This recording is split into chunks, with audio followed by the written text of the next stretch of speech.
Amis chéquiens, bonjour. Nous revoici pour une nouvelle présentation d'un livre, toujours aux éditions Grasset Europe Échec. Et comme promis, je vais vous parler de la défense française.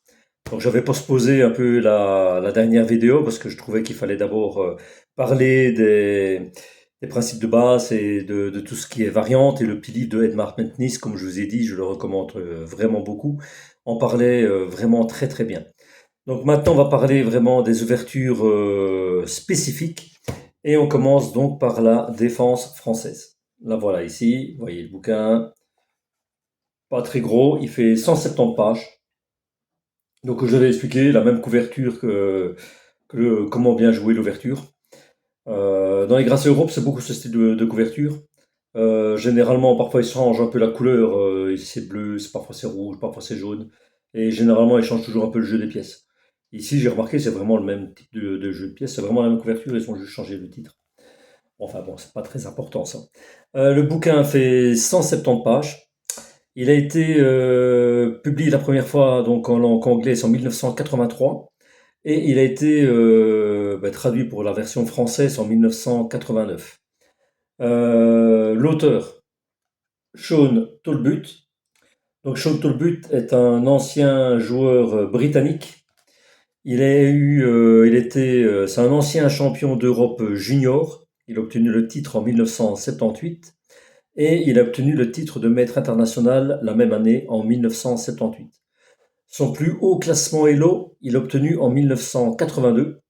Que je ne dise pas de bêtises, il a obtenu 2465 points. Elo en 1982, c'est son record. Ce qui est vraiment un très beau score quand même. Il a arrêté sa carrière échiquienne en 1983, donc l'année d'après. Et actuellement, il est directeur dans un groupe financier dans la City à Londres. Et il est né en 1958. Voilà. Donc il a été champion du monde junior quand il avait 20 ans. Il a remporté quelques tournois, mais je dirais des tournois de troisième, quatrième catégorie. Rien de bien, je dirais, prestigieux. Mais enfin bon, il a quand même fait, voilà, il a quand même été champion du monde junior, hein, ce qui est quand même pas mal du tout. Et le titre de maître international que beaucoup d'entre nous, je pense, rêveraient d'avoir quand même. Donc il a fait ce petit livre, donc 170 pages quand même sur une ouverture, ce qui est quand même pas mal. Moi, ce bouquin-là, je dirais, depuis, ça fait à peu près 8 ans que je l'ai acheté et je l'ai jamais lu. Bon, à un moment, je jouais beaucoup la défense française, à un moment dans mes parties. Au début, j'obtenais, je dirais, des bons résultats, elle me plaisait bien. Et après un certain temps, je sais pas, j'y arrivais plus du tout. Je perdais plus que je ne gagnais et j'avais beaucoup de difficultés avec.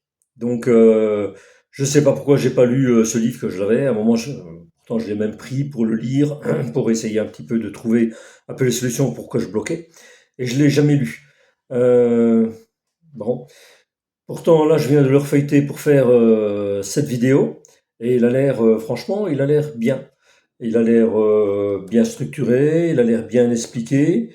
Les parties qui sont présentées n'ont pas l'air d'être noyées dans des variantes et des variantes. Donc, il a l'air agréable à lire. Je ne sais pas pourquoi je ne l'ai pas lu.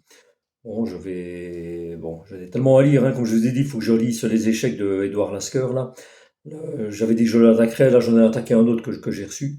Donc, bon, il y a beaucoup de choses à faire. Mais je pense que je l'attaquerai parce qu'il me laisse un meilleur sentiment que quand je l'avais regardé la dernière fois. Pourtant, dans les forums de discussion, il n'est pas bien coté. Donc, c'est ça que je trouve un peu bizarre.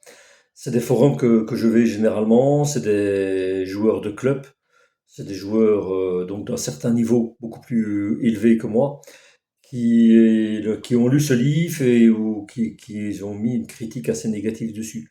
Dans les critiques que j'ai lues, il y en a certaines qui m'ont un peu étonné parce que quand je l'ai feuilleté là, moi je trouve pas du tout que c'est très pertinent. Par exemple, une critique qui m'avait un peu surpris, c'est un qui disait que le bouquin parlait plus du jeu des blancs que du jeu des noirs, alors que le principal quand même c'est la défense française, ça doit parler du jeu des noirs. Bon, moi j'ai regardé, le jeu des noirs est très bien expliqué. Il explique le jeu des blancs et des noirs, mais Je pense il explique quand même plus le jeu des noirs. Par exemple ici, regardez, le thème positionnel important dans la française, hein, vous voyez ici, vous voyez là, il y a 4 thèmes importants. Et dans les 4 thèmes qui sont abordés après séparément, il y a quand même 3 thèmes qui concernent le jeu des noirs. Par exemple, le fou dame des noirs, donc c'est le fou de case blanche, qui est bloqué avec le pion E6, donc cette diagonale est bloquée, ce qui pose, moi ça me posait énormément de problèmes quand je jouais la défense française. J'arrivais jamais trop à le développer. Donc c'est comme si je jouais quasiment avec une pièce en moins. Mais apparemment, le pion, il est bien expliqué ce problème. Après le pion arriéré E, ben ça c'est aussi un problème typique des noirs dans cette défense. Et puis le pion isolé D, quand le pion E est pris et quand le pion C est pris, parce qu'on fait toujours une attaque le C pour débloquer un petit peu. Donc le pion isolé D, c'est un problème des noirs aussi. Il y a juste la formation en coin des pions centraux des blancs qui est abordée dans la version des blancs, je dirais. Autrement, ben voilà, donc moi je vois pas trop pourquoi on a dit cette critique concerne uniquement le jeu des blancs. Pour moi, c'est une critique non fondée. Une autre critique que j'ai lue beaucoup, c'était que euh, certains disaient c'était juste une compilation de parties, que c'était mis comme ça, un peu en bric-brac comme ça, sans horte. Voilà, c'était vraiment très très fouillu. Alors moi je trouve que c'est pas du tout fouillu, il est très bien structuré, il est très bien expliqué. Par exemple, regardez la table de matière que je vais vous lire là. La première introduction historique, ça parle de la première partie de la défense française qui est expliquée, qui s'est jouée dans les années 1800 entre Londres et Paris. Après, c'est les thèmes positionnels importants dans la défense française, c'est ce que je vous parlais avec les 4 points qui sont abordés. Et puis, voilà, par exemple, là, ok, ça concerne les Blancs. C'est l'attaque est-indienne. Apparemment, c'est une attaque qui s'appelle est-indienne, qui est jouée avec les Blancs pour contrer la défense française. Après, il y a la variante des 2 cavaliers. Donc la variante des 2 cavaliers, il faut savoir que ça, par contre, dans les bouquins même actuels qui parlent de la défense française, elle est très très très peu expliquée, cette variante. Elle est même quasiment chaque fois passée sous silence. Donc je crois que c'est un des seuls bouquins qui parle de cette variante. Bon, elle est quasiment jamais jouée, c'est peut-être pour ça, je pense. Mais bon, ceux qui veulent l'étudier vraiment, je pense que c'est intéressant de le savoir. Il y a la première variante Tarrache, que le troisième coup des noirs, c'est C5. La deuxième variante Tarrache au troisième coup des noirs, c'est cavalier F6. Et après l'autre chapitre, c'est la troisième variante Tarrache, c'est autre troisième coup des noirs. Et puis après, il y a un autre chapitre avec la variante de l'avance. Parce que moi, chaque fois que je joue contre une française, généralement, je joue toujours le pion, j'avance toujours mon pion en E5. Ouais. Bon, moi, à chaque fois que je jouais avec les Noirs contre la Française, qu'on faisait la variante de l'avance contre moi, ça me posait toujours des problèmes quasiment insolubles, quoi. Donc c'est pour ça que je le fais chaque fois aussi. Après, il y a eu un chapitre sur la variante d'échange. Après, l'autre, c'est sur la variante win-hour. Apparemment, c'est là, en compétition, c'est cette variante-là qui est le plus jouée contre la défense française. Ensuite, c'est la variante classique. Puis nous avons la variante McCutcheon et ensuite la variante Steinitz, et pour terminer, les variantes Rubinstein et Burn. Donc, chaque chapitre qui concerne une variante, c'est expliqué avec 3-4 parties, parfois un peu 5, parfois un peu plus. Donc, c'est quand même bien expliqué. Et comme je vous ai dit, c'est des parties, bon, il y a quelques variantes, mais c'est juste quelques coups. C'est pas comme un bouquin que je vous présenterai un peu plus tard, que ça, c'est quasiment, on sait même pas le lire, ça, on n'a même pas envie de le lire, quoi. Le bouquin que je présenterai, peut-être la fois prochaine.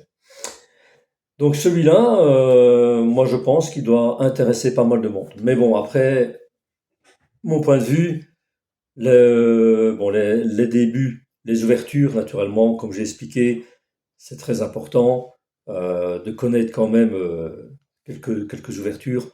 Mais il faut pas, moi je trouve qu'il faut pas étudier excessivement les ouvertures à un niveau, je dirais, amateur comme moi. Et si vous me suivez, je pense que vous êtes un peu du même niveau que moi.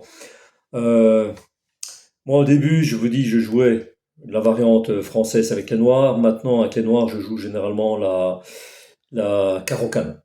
Avec les blancs, à un moment, je jouais toujours avec les blancs, ben, je joue maintenant souvent l'espagnol ou l'italienne. Et quand je joue avec les noirs et que l'adversaire joue D4, à ce moment-là, ben, je joue une défense indienne.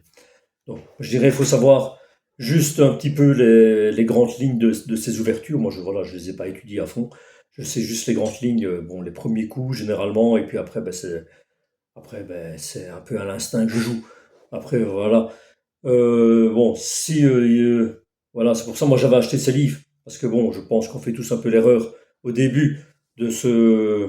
Tellement on fait un peu la publicité pour tous les livres d'ouverture, comme si c'est ça qui fait gagner les parties. Naturellement, si on les joue pas bien, bon, on peut perdre quasiment dès l'ouverture, parce qu'après, si on fait n'importe quoi, ben voilà, on est déjà complètement noyé après 6 7 coups.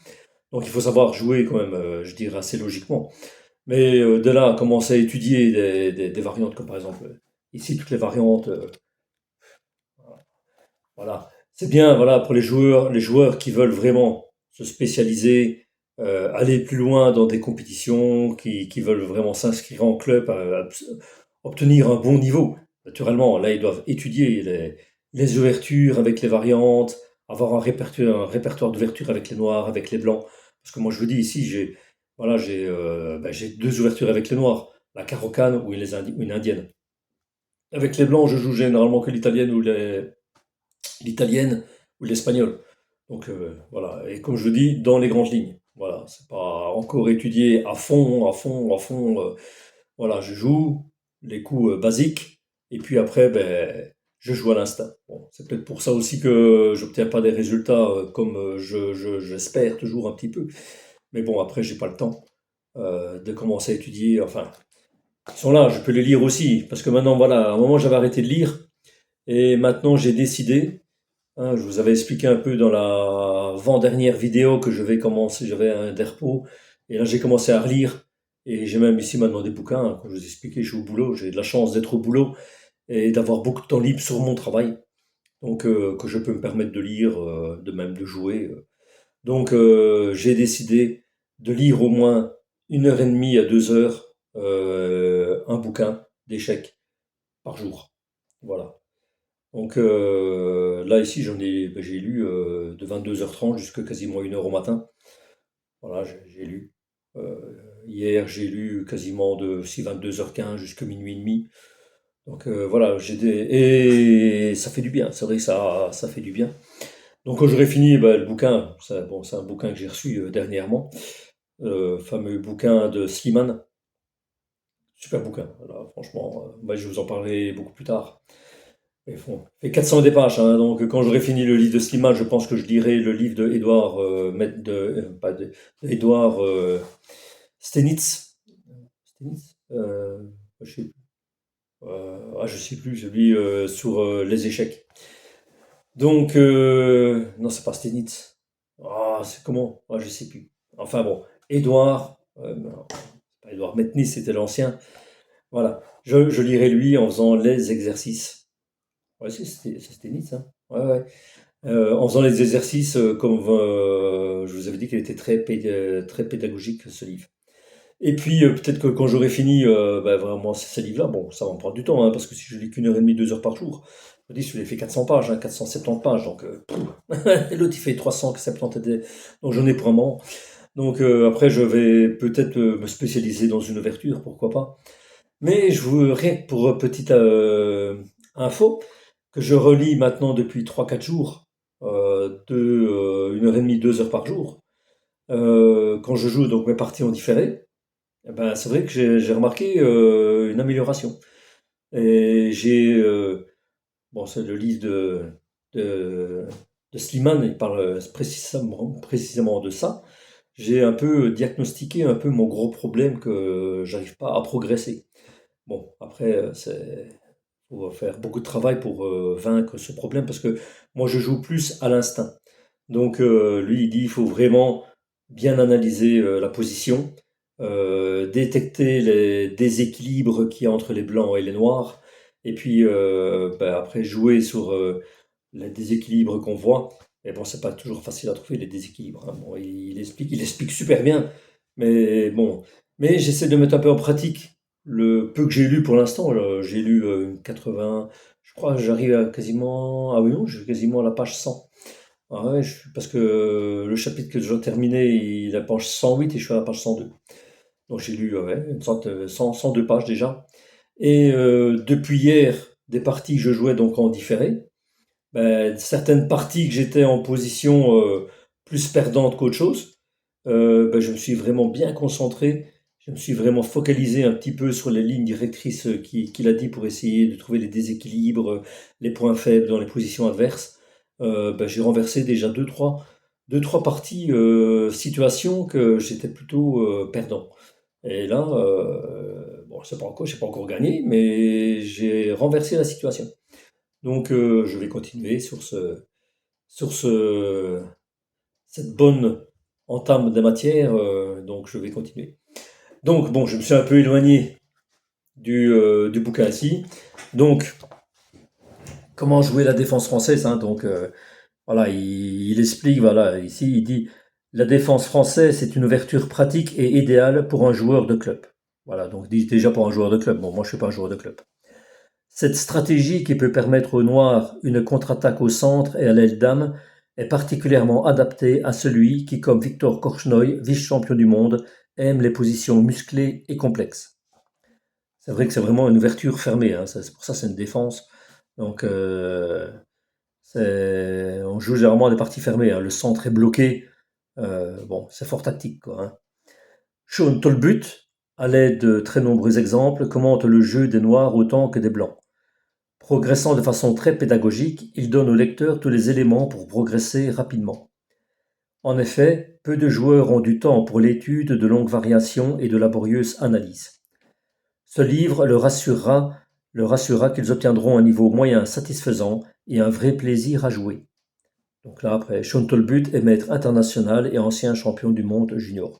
Il était encore joueur quand il a fait ce livre, hein, comme il a fait ce livre en 82, c'est ça, je l'avais dit 82, 83, il était en version anglaise. Ben, il a arrêté en 83, ben, justement, il a arrêté.